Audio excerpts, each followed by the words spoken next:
Masih banyak orang Kristen yang sekedar hanya beribadah. Dia tidak mau pusing dengan semua hal. Bagi dia, dia cukup beribadah, dia datang ke gereja, yang penting dia tidak ada masalah dengan tetangga, dengan saudara, dan siapapun. Bagi dia itu cukup. Ketika kita ajak pelayan, tidak, saya cukup di sini. Saya Bapak dong pelayan tiap hari berkelahi, bertengkar. Ini paduan suara dong tiap hari dong menyanyi, tapi aduh, dong juga kalau menyanyi di dong pun tetangga.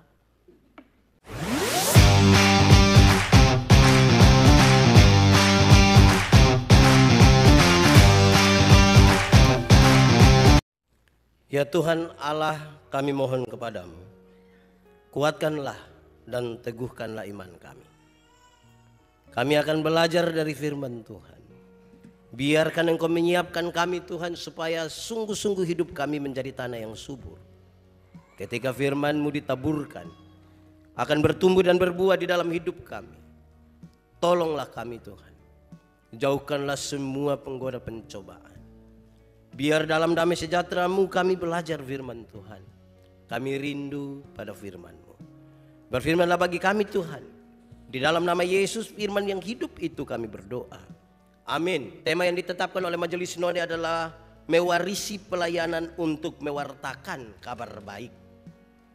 Pembacaannya terambil dari Injil Lukas pasal 24 ayat 44 sampai ayat yang ke-53. Injil Lukas pasal 24 ayat 44 sampai ayat yang ke-53, firman Tuhan berkata demikian. Ia berkata kepada mereka, inilah perkataanku yang telah kukatakan kepadamu ketika aku masih bersama-sama dengan kamu, yakni bahwa harus digenapi semua yang ada tertulis tentang aku dalam kitab Taurat Musa dan kitab nabi-nabi dan kitab Mazmur. Lalu ia membuka pikiran mereka sehingga mereka mengerti kitab suci. Katanya kepada mereka, ada tertulis demikian, Mesias harus menderita dan bangkit dari antara orang mati pada hari yang ketiga. Dan lagi dalam namanya berita tentang pertobatan dan pengampunan dosa harus disampaikan kepada segala bangsa, mulai dari Yerusalem. Kamu adalah saksi dari semuanya ini, dan aku akan mengirim kepadamu apa yang dijanjikan Bapakku. Tetapi kamu harus tinggal di dalam kota ini sampai kamu diperlengkapi dengan kekuasaan dari tempat tinggi. Kenaikan Yesus. Lalu Yesus membawa mereka keluar kota sampai dekat Betania. Di situ ia mengangkat tangannya dan memberkati mereka. Dan ketika ia sedang memberkati mereka, ia berpisah dari mereka dan terangkat ke sorga. Mereka sujud menyembah kepadanya. Lalu mereka pulang ke Yerusalem dengan sangat bersuka cita. Mereka senantiasa berada di dalam bait Allah dan memuliakan Allah. Demikian firman Tuhan. Berbahagia setiap orang yang mendengar firman, memelihara dan melakukan dalam hidup setiap hari. Shalom. Sekali lagi shalom. Saudara, tema yang ditetapkan oleh Majelis Sinode itu adalah mewarisi pelayanan untuk mewartakan kabar baik. Kalau kita bicara tentang budaya, kita bicara tentang warisan-warisan tertentu dari budaya. Tapi yang menarik di kita ini saudara-saudara, kadang-kadang kita lebih hafal barang-barang yang tidak pas. Kalau kita cari tahu bahasa Rote, kita cari tahu bahasa Timur, bahasa Sumba, Sumatera, Jawa, Makassar, Surabaya, Batak T, kita lebih banyak hafal yang maki, yang kadang-kadang tidak pas itu. Yang baik-baik dong itu kita kurang hafal. Filosofinya kita kurang hafal. Saudara-saudara coba lihat. Saya lihat ini orang-orang dong pakai motif Rote, gagah-gagah semua ini. Cantik-cantik, ganteng-ganteng. Mau lihat jauh, mau lihat dekat, tetap cantik dan ganteng. Bagus. Kita punya budaya ini. Hasil tenun ikat ini diakui sampai seluruh dunia orang akui. Jual di luar negeri itu mahal, lebih mahal dari celana Levi's. Tapi berapa banyak kita pun anak dong yang mau pakai yang tenun-tenun. Kalau kita pakai yang tenun-tenun dong puji, aduh cantik saya cantik macam ke tanta-tanta dulu. Jadi kita bilang cantik itu seperti yang itu hari dia anak dong tidak mau.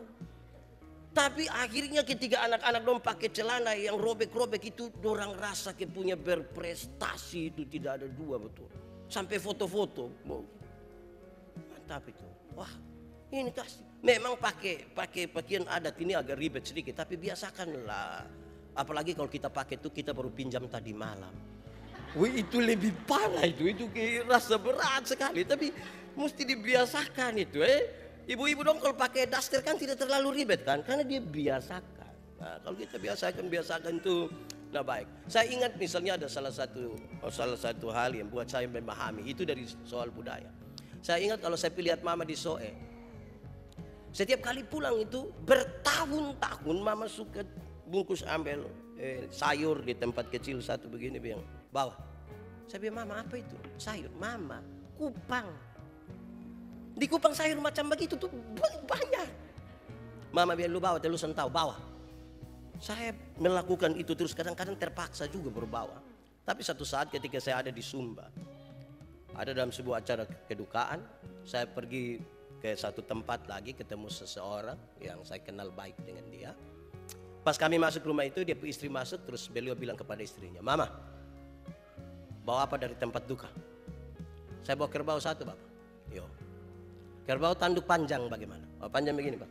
Oke, baik, terima kasih mama. Dia punya isi terus ke belakang. Lalu dia lihat saya, dia bilang begini, Pak Pendeta, kalau saya tanya kerbau, mama bawa dari tempat duka, itu bukan berarti saya tidak bisa beli kerbau. Tapi kenapa saya harus tanya itu? Tadi Pak Pendeta dengar. Rumah itu juga adalah rumah saya. Di tempat duka itu pun rumah saya. Anak-anak yang pulang dari rumah orang tua harus bawa sesuatu. Supaya berkat-berkat yang Tuhan sudah titipkan kepada orang tua terbuka jalannya untuk turun ke anak-anak. Jadi tidak boleh pulang kosong. Saya mulai mengerti, mungkin ini yang itu hari mama maksud itu sayur itu. Berkat yang Tuhan sudah kasih itu harus dibuka untuk anak-anak, turun kepada anak-anak. Tapi juga jangan bikin jadi kesempatan. Karena saya baru bilang, pi mama teh. Saya baru titip anak di mama, saya tidak kasih untuk beli susu. Mama yang setengah mati. Kadang-kadang pilih orang tua bawa satu kantong, pulang bawa 2 karung. Itu korupsi itu namanya. Itu budaya yang tidak boleh ditingkatkan itu harus direndahkan. Baik saudara-saudara, ada 9 orang anak hari ini akan dibaptiskan. Saya mau bertanya kepada orang tua, tidak usah jawab, saudara butuh renungkan saja. Tiap-tiap orang tua pasti punya harapan yang besar bagi anak-anak ini. Mereka punya harapan buat anak-anak ini. Mau jadi apa? Mau untuk apa nanti besok-besok? Lalu untuk kepentingan mau jadi apa itu, saudara pasti menyiapkan sesuatu supaya mereka punya itu. Pasti saudara siap itu. Bagus juga lah. Pertanyaannya saudara, kalau warisan saudara sudah siap bagi anak-anak, lalu apakah warisan itu hanya sekedar materi berupa uang, tanah, dan berbagai-bagai hal lain? Apa yang itu saja yang disiap? Bukan tidak boleh, itu boleh, mesti siap tanah ke saudara juga, karena don tidak mungkin tinggal di udara. Siap tanah. Tapi apakah cukup itu? Tidak. Harus diwariskan sesuatu yang menjadikan mereka itu punya nilai, bukan saja sebagai keturunan, tetapi sebagai orang-orang percaya kepada Tuhan. Dan tema kita hari ini adalah jangan lupa mewariskan pelayanan bagi anak-anak. Anak-anak harus terbiasa dalam pelayanan dan mereka memberitakan serta mewartakan kabar baik dimanapun. Sebab hari ini saudara-saudara, masih banyak orang Kristen yang sekedar hanya beribadah. Dia tidak mau pusing dengan semua hal. Bagi dia cukup beribadah, dia datang ke gereja, yang penting dia tidak ada masalah dengan tetangga, dengan saudara, dan siapapun, bagi dia itu cukup. Ketika kita ajak pelayan, tidak, saya cukup di sini. Saya Bapak dong pelayan tiap hari berkelahi, bertengkar. Ini paduan suara dong tiap hari dong menyanyi, tapi aduh, dong juga kalau menyanyi di dong pun tetangga. Jadi akhirnya dia tidak mau apa-apa dalam pelayanan. Nah ini jadi masalah saudara-saudara. Sehingga mewariskan sesuatu berupa pelayanan supaya anak-anak diberikan kesempatan untuk mewartakan kabar baik itu hal yang baik. Lalu pembacaan kita ini terambil dari Injil Lukas pasal 24 ayat 44 sampai 53. Pembacaan ini latar belakangnya sederhana. Kalau kita baca di pasal 24 ayat 33 sampai 35, kita temukan bahwa yang jalan ke Emmaus itu mereka sudah pulang ke Yerusalem. Mereka sudah pulang di Yerusalem dan mereka berkumpul dengan teman-teman mereka di sana. Dalam kumpulan mereka itu dengan murid-murid di sana mereka berbicara, sesungguhnya Tuhan telah bangkit dan telah menampakkan diri kepada Simon.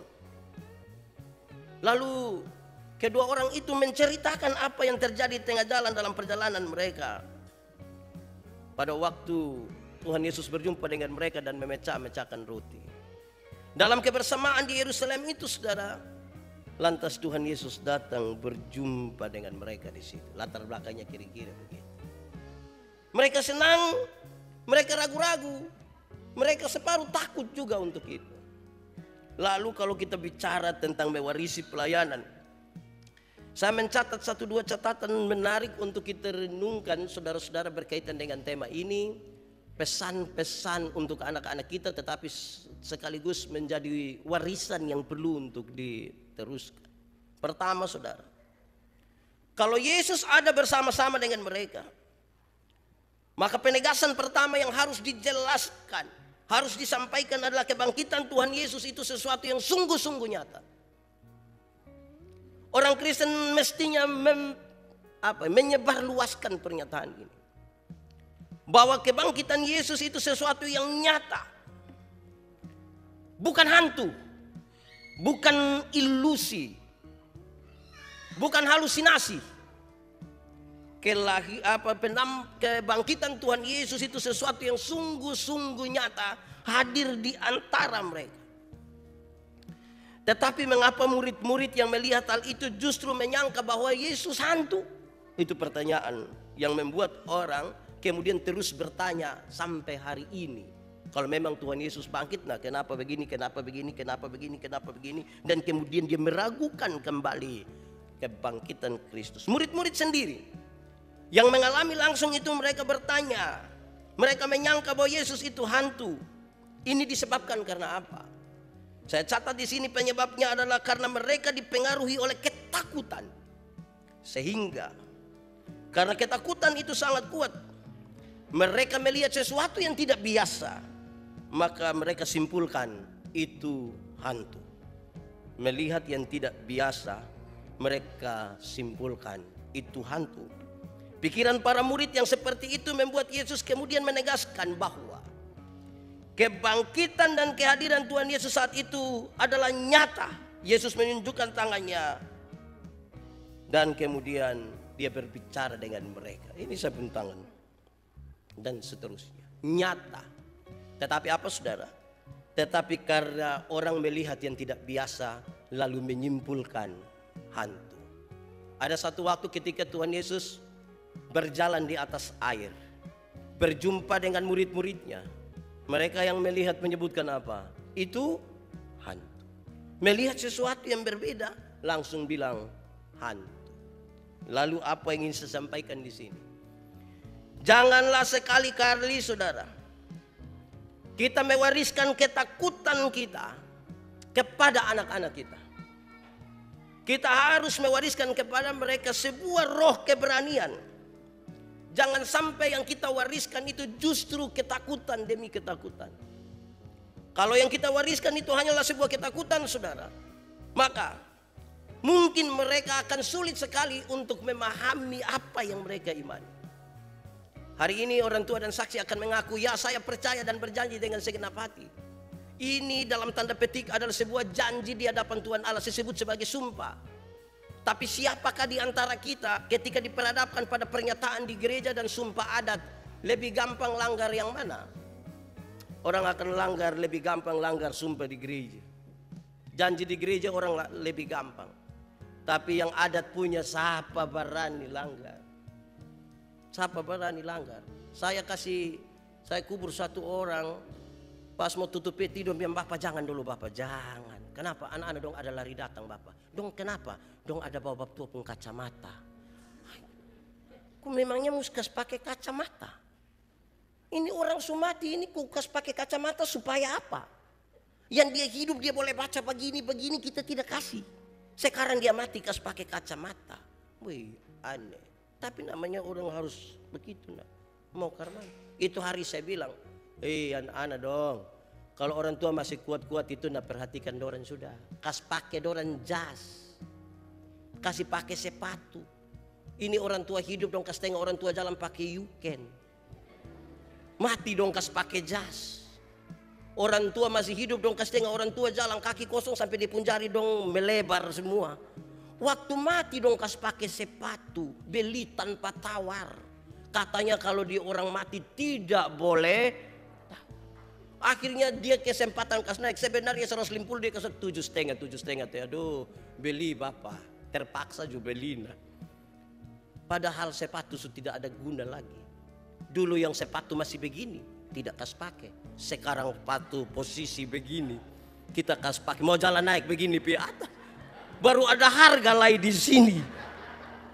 Woi, itu jadi masalah. Jadi jangan wariskan yang itu. Jangan wariskan kepada anak-anak roh yang penuh dengan ketakutan. Kasih ini anak dong kalau bermain-bermain. Saya kalau khotbah ku anak-anak jalan-jalan begini, tidak apa-apa. Anak-anak mau jalan, jalan saja. Asal jangan dia pun bapak yang bangun kau jalan-jalan ikut sini. Itu masalah. Nanti dengan sendirinya dia lihat, oh ternyata bapak ada duduk diam-diam. Oh tidak apa-apa.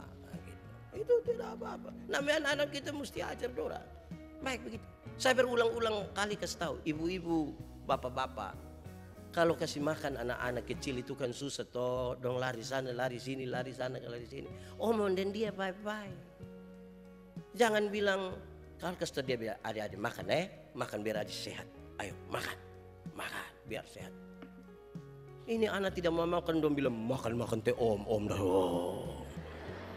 Ju itu om Ju bilang, Akhirnya anak besar dalam ketakutan. Setiap kali dia itu om dia, ini anak penuh ketakutan. Begitu. Anak kalau malam-malam tidak mau tidur, kasih tahu dia baik-baik. Adi tidur sudah saya, ayo tidur sudah Papa dan Mama sudah capek, tidur sudah. Adi kalau mau tidur, nah Papa Mama tidur duluan loh. Ayo tidur sudah, tidur. Hati-hati ya adik, harus jatuh lain sebagainya. Papa Mama tidur. Itu kasih tahu baik-baik begitu, biar orang terbiasa. Ini ada tidak mau tidur bukan kasih tahu begitu mah. Dia pun bapak dan dia pun mama sepakat kas mati lampu. Setelah kas mati lampu dia pun bapak keluar dari pintu belakang menuju jendela kamar. Terus garu jendela. Waktu garu dia pun mama saya ngajak kaget. Hih,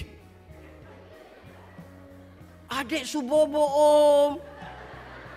Ini keluarga tipu-tipu. Jangan wariskan yang model begini di anak-anak dong. Bapak mama dan saksi dong tolong jagain anak dong ini. Jangan wariskan barang ketakutan begini. Wariskan yang baik. Ini kita main kas takut. Saya pernah bilang pada saudara, corona ini sudah 2 tahun.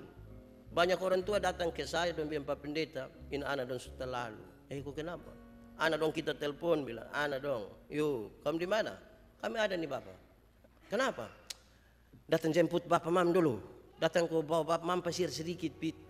Lipo ko Transmart, ko jalur 40, ko Pengkase, ko rekonstruk. Pokoknya bawa dulu kita dulu.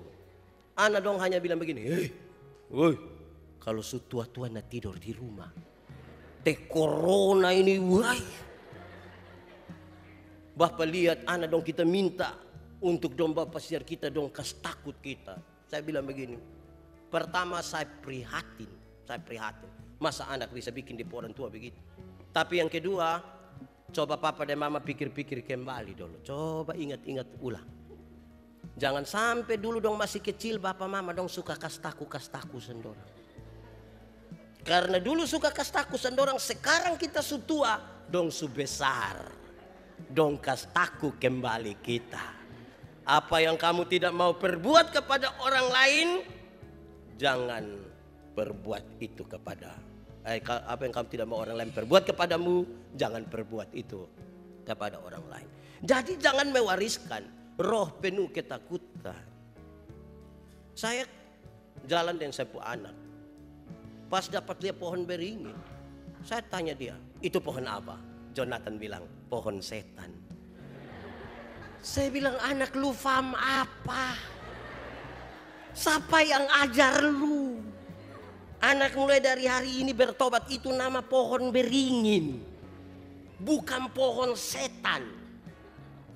Kita ini kadang-kadang omong asal jadi saja, akhirnya ini anak dong aja iko-iko saja. Jadi saudara-saudara, orang tua dan saksi juga bagi kita semua, tolong atur baik-baik supaya kita tidak bikin dan mewariskan roh ketakutan bagi anak-anak kita. Kasih dong roh keberanian. Kita bergumul, saya pernah bilang pada saudara-saudara, menghargai kita pun adat budaya, sekaligus kita punya warisan-warisan yang Tuhan kekayaan alam yang Tuhan kasih itu baik. Saya pernah bilang pada saudara, saya pendeta di kampung, saya bilang, hei jemaat, kasih saya pisang, jangan kasih saya roti, jangan kasih saya biskuit. Tuhan bilang, kenapa? Jangan kasih. Bapak, kenapa kami bikin roti tidak enak? Oh, memang tidak enak. Tapi ada hal yang lebih. Apa itu? Kalau kamu kasih saya roti dan biskuit, itu saya pikiran. Karena setiap kali saya mau makan, kamu anak dong di belakang pintu kodong.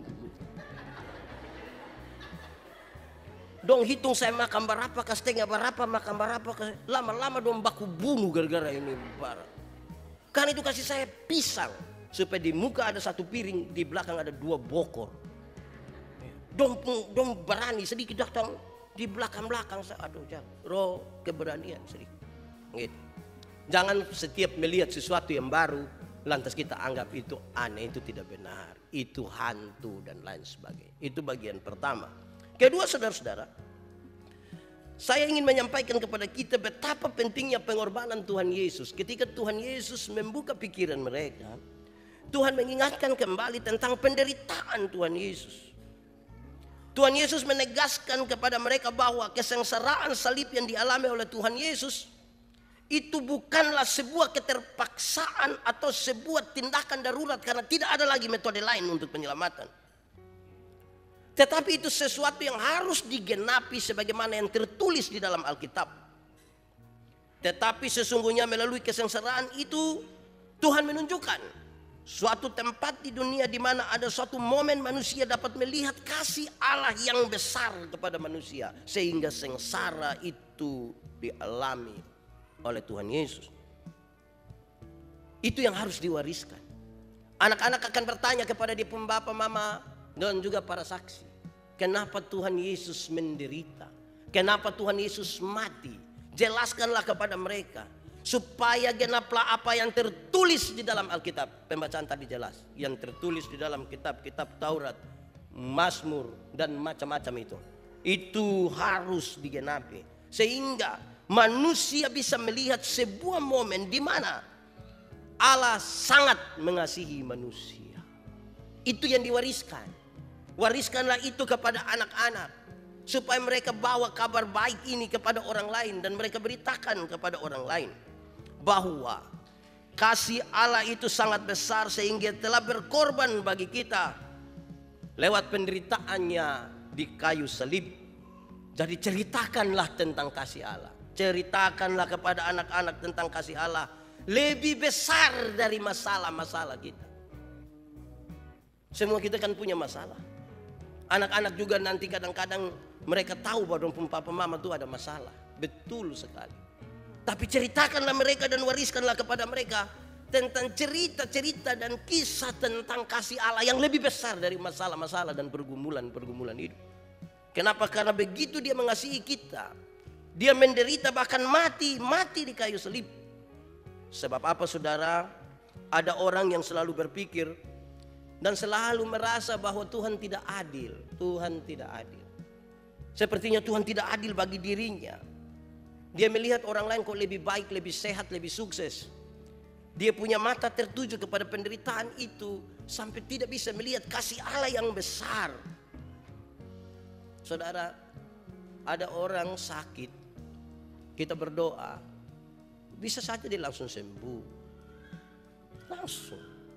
Ada orang yang dia kena penyakit yang berat sekali, dia suka ketakutan.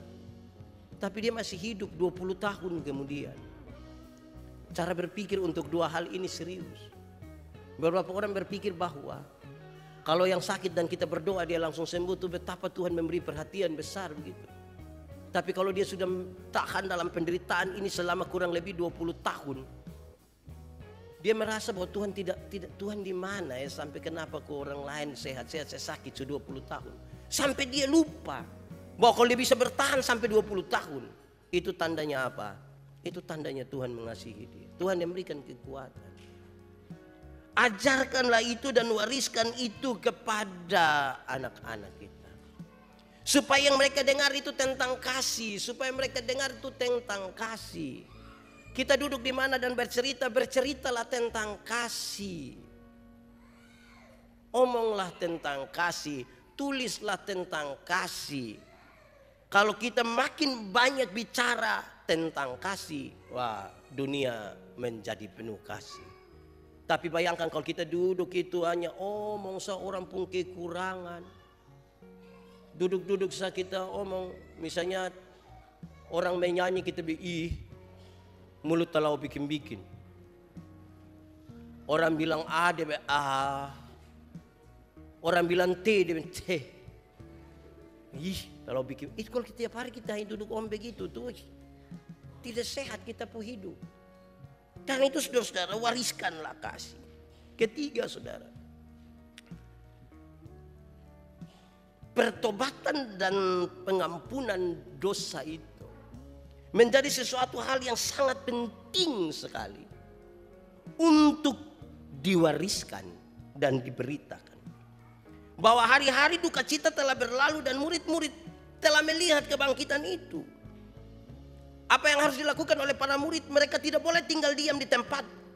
Mereka harus pergi bahkan ke seluruh dunia untuk mengabarkan kabar tentang kebangkitan itu. Yesus sudah bangkit, Yesus sudah bangkit. Bertobatlah, ada pengampunan dosa daripada Tuhan. Harusnya begitu. Itu yang diwariskan. Bahwa penginjilan atau berita kebangkitan, berita pertobatan dan pengampunan harus menjadi tanggung jawab semua orang beriman. Haruslah menjadi sesuatu yang kita teruskan dari waktu ke waktu, dari satu generasi ke generasi yang lain. Dan kemudian menjadikan itu sebagai gaya hidup kita. Rasa-rasanya tidak enak kalau berjumpa dengan orang dan tidak berbicara tentang pengampunan serta pengorbanan Tuhan Yesus. Kebangkitan Tuhan Yesus. Kenapa hal ini penting? Dunia tambah hari tambah sekuler. Sejumlah orang sudah berhenti bahkan mengkritisi hal-hal yang berkaitan dengan pekabaran Injil. Saya mencatat di sini, saudara. Ada orang yang berpikir bahwa pekabaran Injil sudah tidak perlu lagi. Ada orang berpikir bahwa semua orang telah beragama dan agama tidak menyelamatkan. Lalu untuk apa kita beritakan lagi? Dalam keadaan dunia yang makin seperti ini, orang justru berhenti untuk menceritakan tentang pengampunan dan kebangkitan Kristus. Bagi orang pekabaran Injil tidak penting lagi. Apalagi beberapa orang berpikir hal-hal untuk menginjil itu pekerjaan para pendeta. Itu pekerjaan para penatua diaken. Itu bukan pekerjaan saya. Saya pengusaha ini. Saya tidak perlu lagi untuk mengatakan itu. Seolah-olah perintah untuk pergi memberitakan Injil. Pergi jadikan semua bangsa murid, baptis mereka dalam nama Bapa dan ajar mereka semua yang telah ku ajarkan kepadamu. Sepertinya itu sudah tidak perlu lagi. Lalu yang dikembangkan apa? Hari ini dalam kondisi dunia seperti ini, orang lebih untuk mengembangkan hal-hal yang lebih bersifat sosial, Injil sosial. Orang miskin harus kaya, orang sakit harus sembuh. Tidak ada yang salah di situ, tidak ada yang salah. Itu benar, misi gereja ada di situ. Tetapi misi itu harus digerakkan oleh roh pekabaran Injil yang benar. Sebab kalau hanya bikin orang miskin jadi kaya, tidak perlu beragama juga bisa. Tidak perlu percaya Tuhan Yesus juga bisa. Tidak perlu. Saya baca satu tulisan kecil. 11 pergeseran budaya di era Google. Salah satunya menarik. Dia pun pernyataan begini. Negara-negara dengan indeks kemakmuran tertinggi di dunia. Indeks kemakmuran tertinggi berarti manusia itu sudah sangat sehat, fasilitas kesehatan sudah sangat baik, pintar-pintar, fasilitas pendidikan sudah sangat baik, harapan hidup makin tinggi. Itu sudah tidak lagi merujuk kepada iman dan kitab suci. Sudah tidak lagi merujuk kepada iman dan kitab suci. Lalu kemudian ketika gereja hadir dan ingin mewariskan sesuatu bagi generasi penerus gereja ini, apakah kita mau buat supaya manusia dan masyarakat ini tambah hari, tambah sehat, tambah kuat, tambah pintar, tapi tidak beriman sama sekali kepada Tuhan? Atau apa yang harus ingin kita lakukan? Padahal berita pertobatan, pengampunan dosa, kebangkitan Kristus belum pernah ada catatan Alkitab yang bilang telah berhenti sampai di sini. Tidak ada. Ini sesuatu yang penting, saudara. Sesuatu yang menolong kita untuk dari satu hari ke satu hari. Jiwa-jiwa itu mesti bawa datang kepada Tuhan. Mesti. Banyak ibu-ibu berjuang untuk suaminya. Berdoa supaya suami jangan begini, jangan begitu. Banyak anak-anak berdoa untuk orang tuanya supaya jangan begini, jangan begitu. Mereka mencari waktu, mereka berdoa, Tuhan sedapat-dapatnya. Tuhan tolong supaya ini suami, istri, orang tua dong berubah. Anak-anak kecil ini kami minta mereka coba menginjil, kami latih mereka pergi ketok-ketok orang perumah kau menginjil, orang usir dorang. Kamu kecil anak datang kok. Orang yang seperti apa? Bukan saja orang yang tidak kenal Tuhan, yang mengaku beriman, yang mengaku beragama, mereka juga mengusir ini anak-anak kecil. Sampai anak-anak kecil juga punya trauma tersendiri di sini. Karena itu wariskanlah kepada mereka berita tentang pengampunan dosa dan kebangkitan Kristus. Anak-anak harus kasih tahu kepada semua orang. Ceritakanlah bahwa orang datang kepada Kristus. Masa itu tidak ada lagi? Saya ulangi sekali lagi supaya saudara pikir paslah dengan yang saya maksud. Orang mau jadi kaya silakan, mau jadi pintar silakan, mau jadi segala macam silakan. Misi gereja di situ. Kalau kita bicara dalam konteks gemit, kita punya panca pelayanan. Itu misi gereja. Tetapi itu harus digerakkan oleh roh pekabaran Injil yang benar. Yaitu apa? Kristus telah menebus dan menyelamatkan kita. Supaya jangan beras yang mendatangkan Tuhan Yesus, tapi Tuhan Yesus yang mendatangkan beras. Pak, don di sana itu Pak, orang pi terus bawa beras, makanya don pindah. Orang tidak beriman itu. Ajar dorang terima Tuhan Yesus. Ada penderitaan, ada kesengsaraan. Tapi itu sebuah konsekuensi yang logis dari keputusan untuk beriman kepada Tuhan. Itu harus diberitakan. Berikut saudara. Lalu Tuhan Yesus bilang supaya mereka mempersiapkan pelayanan yang benar. Murid-murid harus menanti di Yerusalem.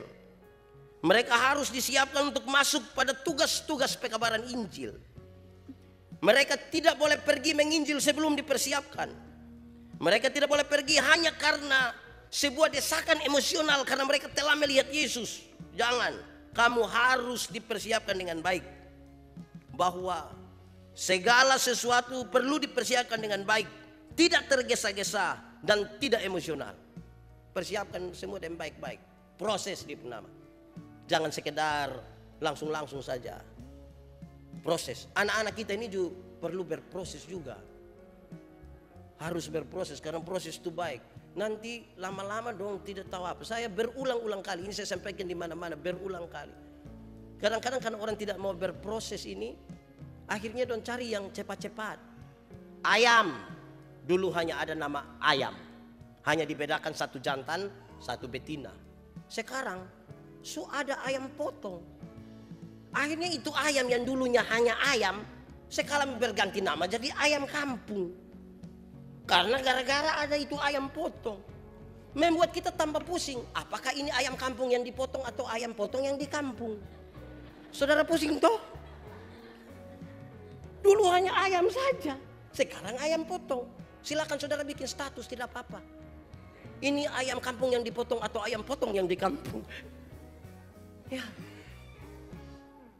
Ini jadi masalah karena ayam potong itu proses cepat toh. Kita perlu pelihara 1 bulan saja mata sudah besar begini. Itu kalau lihat pakai kaca pembesar. Kalau lihat langsung juga dia kecil begini. Tapi ayam dong tidak bertahan. Anak-anak dong gas pakai clearpot racing di samping kandang, besok ini ayam mati. Karena ini ayam tidak bertahan. Proses penting, mereka harus dipersiapkan untuk itu. Yuk. Saya bilang, saudara, saya marah ini mama-mama di kampung dong. Pi pasar bawa telur ayam 4 butir. Telur ayam kampung 4 butir. Pi jual 1 butir 2.500. Kalau 4 berapa? 10.000. Dapat 10.000, 7.000 dia isi pulsa data. Tinggal berapa? 3.000. 3.000 dia beli Supermi. Padahal di Supermi itu hanya ada gambar telur. Bagaimana engkau bawa telur asli, jual untuk beli gambar telur? Ini kita wariskan salah bagi anak-anak ini. Su gambar lagi hanya setengah. Padahal dia bawa telur asli. Itu sama dengan kita di pasar bawa pisang pulang beli keripik pisang. Wariskanlah yang benar. Saudara-saudara, mereka harus dipersiapkan. Mereka harus berproses secara baik. Juga kita. Saudara, kadang-kadang saya bercerita ya orang tua sekarang ini dong kuat-kuat Kalau saya tanya, Bapak umur berapa? 76. Macam ke 53 Duh, masih kuat-kuat. Kita yang baru 45 ini rasa kesuberat. Salah satu penyebabnya apa? Karena dia melewati sebuah proses alamiah yang baik. Proses alamiah bagus-bagus. Don jalan kaki. Makanya orang tua banyak yang bilang, kami dulu. Siapa suruh mau lahir duluan? Kami dulu. Kita sekarang kan gampang-gampang satu. Naik motor. Metik lagi. Akhirnya yang bergerak hanya kanan, kiri tidak. Lama-lama yang kiri ini susah ini.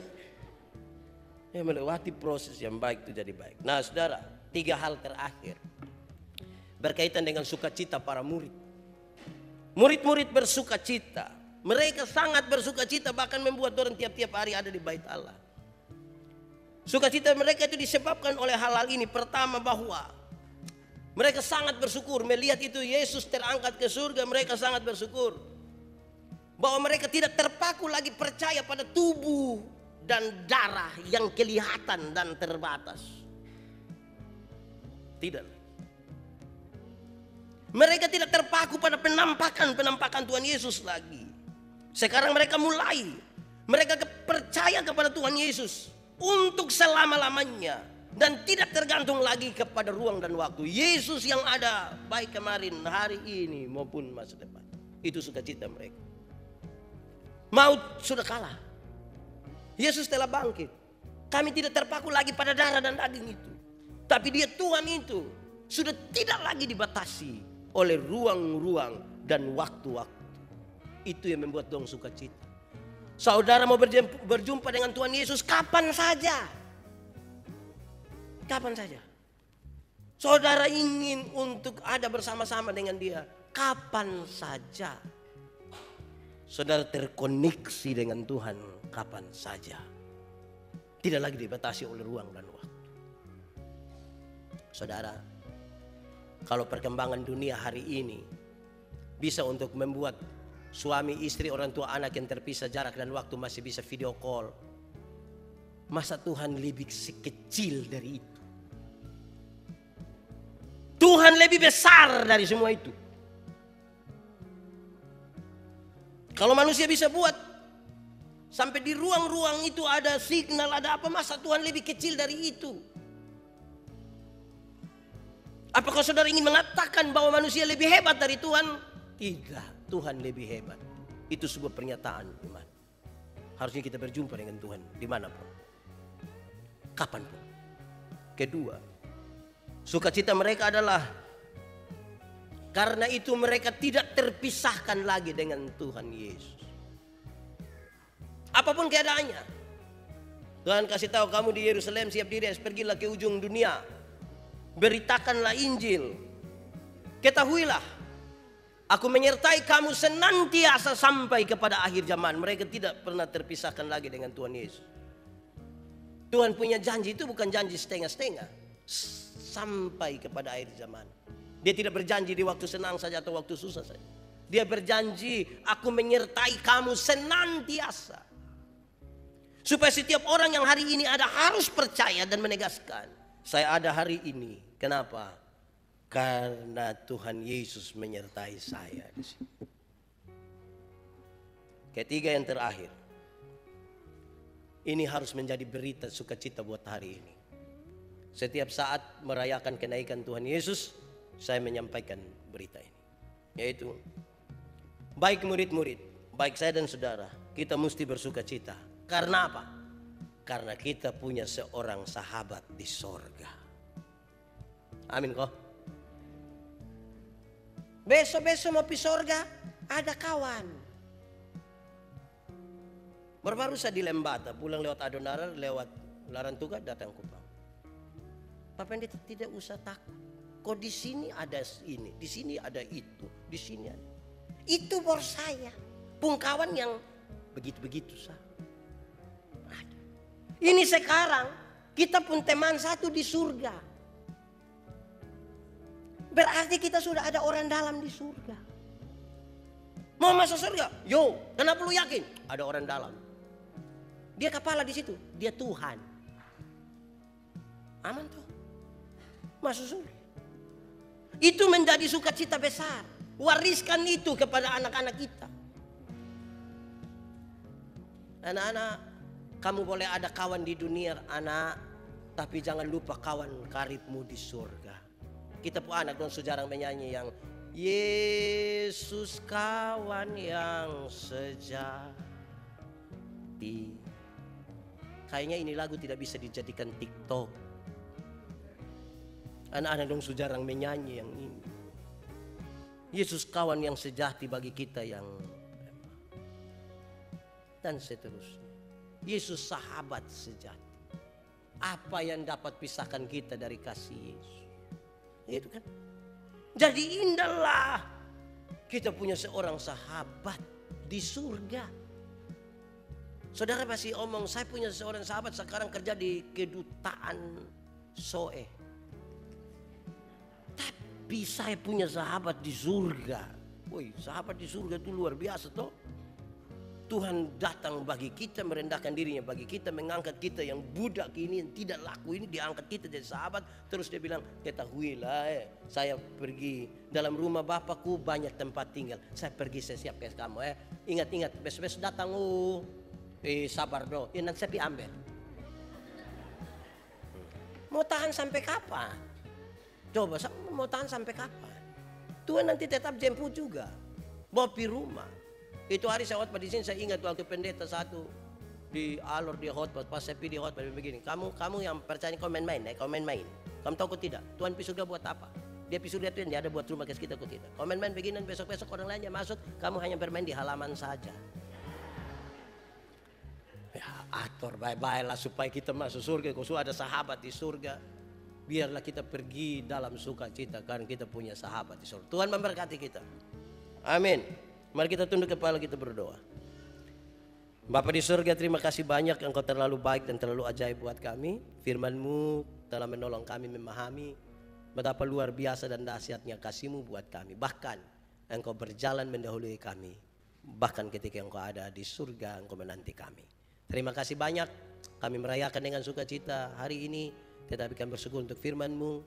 Biarlah Roh Kudus-Mu mengajarkan kami terus menerus, supaya dari sehari ke sehari kami lebih lagi di dalam Tuhan. Terpujilah nama Tuhan, di dalam nama Yesus kami berdoa.